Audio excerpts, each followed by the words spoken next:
Halo semuanya, perkenalkan, nama saya Natalia Margareta dari kelas A5. Saya mahasiswa aktif program studi pendidikan matematika semester 5. Di sini, saya akan mereview beberapa jenis belajar berlandaskan. Yang pertama, behaviorisme. Yang kedua, belajar berlandaskan kognitivisme. Yang ketiga, belajar berlandaskan konstruktivisme. Nah, video selanjutnya akan saya jelaskan apa saja yang disebut behaviorisme, kognitivisme, dan konstruktivisme. Nah, yang pertama akan saya bahas adalah teori behaviorisme. Teori ini menganggap bahwa belajar adalah tingkah laku yang dapat diamati yang disebabkan adanya stimulus dari luar. Berdasarkan hal tersebut, maka teori ini beranggapan bahwa seseorang dapat dikatakan belajar ditunjukkan dari perilaku yang dapat dilihat, bukan dari apa yang ada dalam pikirannya. Teori behaviorisme menjelaskan belajar adalah perubahan perilaku yang dapat diamati, diukur, dan dinilai secara konkret. Perubahan terjadi melalui rangsangan atau stimulan tadi yang menimbulkan hubungan perilaku reaktif atau respon berdasarkan hukum-hukum mekanistik. Dengan kata lain, input yang berupa stimulus dan output yang berupa respon. Bentuk dari stimulus berupa penyampaian materi, pembentukan karakter, nasihat, dan lain-lain yang diberikan guru kepada muridnya. Sementara bentuk dari respon berupa reaksi atau tanggapan dari murid atau peserta didik terhadap stimulus yang diberikan oleh guru atau pendidik. Proses yang terjadi antara stimulus dan respon tidak dapat diamati dan diukur. Hal ini yang terpenting dan perlu diperhatikan adalah perilaku dari stimulus dan respon. Maksudnya, apa yang diberikan guru atau stimulus dan apa yang diterima oleh murid atau respon harus diperhatikan dan diukur. Hal itu dilakukan karena pengukuran stimulus dan respon merupakan hal yang penting agar dapat mengetahui apakah murid mengalami perubahan tingkah laku atau tidak. Ada beberapa hal yang harus diperhatikan saat kita menerapkan teori behaviorisme ini. Yang pertama, perhatian guru kepada peserta didik sangat penting untuk dilakukan. Yang kedua, lingkungan belajar harus diperhatikan. Yang ketiga, mengutamakan pembentukan tingkah laku dengan cara latihan dan pengulangan. Yang keempat, yang terakhir, proses belajar mengajar harus dengan stimulasi dan respon. Dalam pelaksanaannya, teori belajar behaviorisme ini memiliki kelebihan dan kekurangan. Apa saja kelebihan dan kekurangannya? Berikut adalah kelebihan dan kekurangannya. Yang pertama, kelebihan dari teori belajar behaviorisme ini yaitu guru akan terbiasa untuk bersikap teliti dan peka pada saat kondisi belajar mengajar. Yang kedua, guru lebih sering membiasakan muridnya untuk belajar mandiri, tetapi ketika muridnya sedang kesulitan baru bertanya kepada guru. Yang ketiga, mengganti cara mengajar atau stimulus yang satu dengan stimulus lainnya hingga mendapatkan apa yang diterima oleh murid atau respon.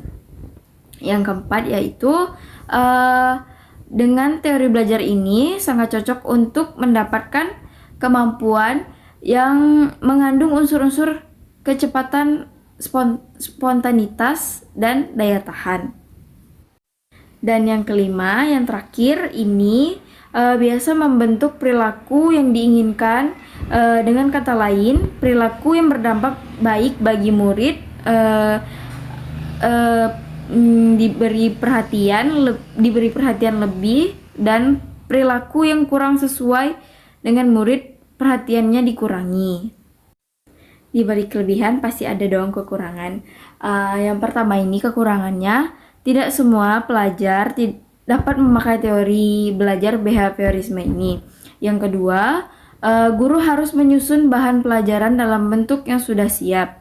Yang ketiga, murid cenderung diarahkan untuk berpikir linear, konvergen, tidak kreatif, dan memposisikan murid sebagai murid yang pasif.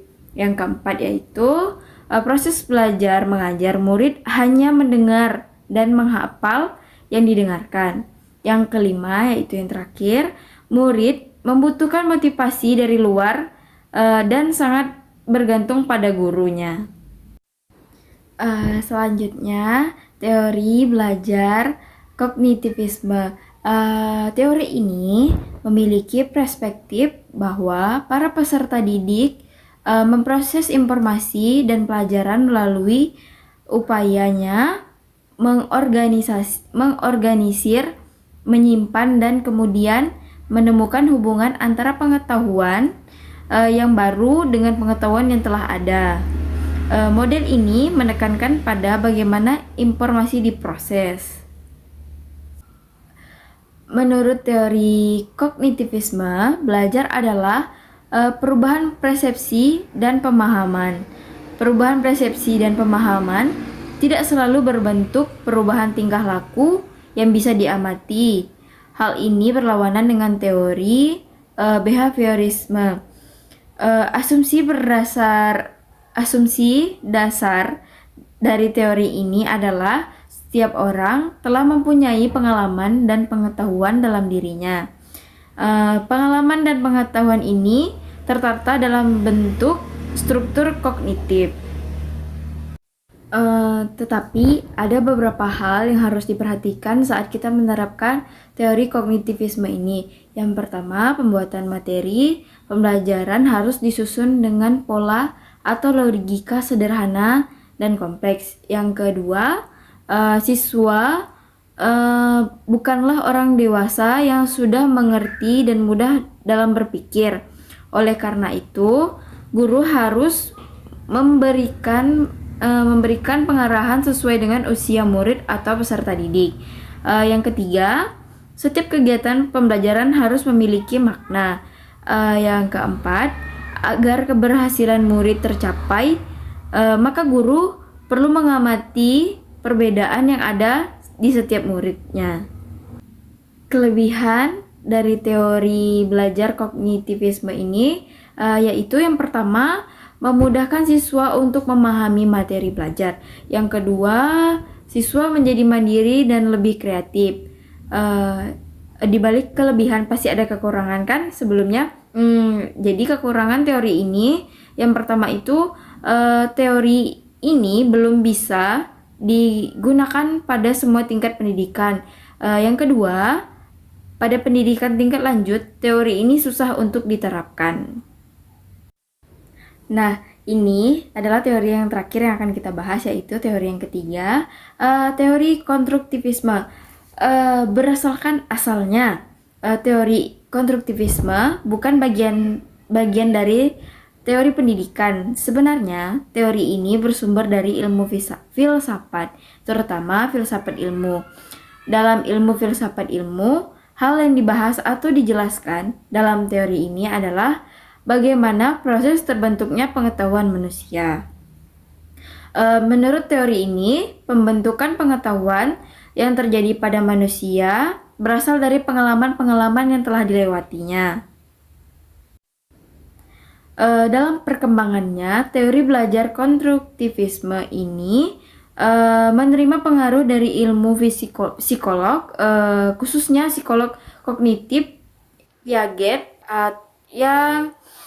yang dimana kognitif Piaget sangat berkorelasi dengan psikolog manusia untuk mendapatkan pengetahuan.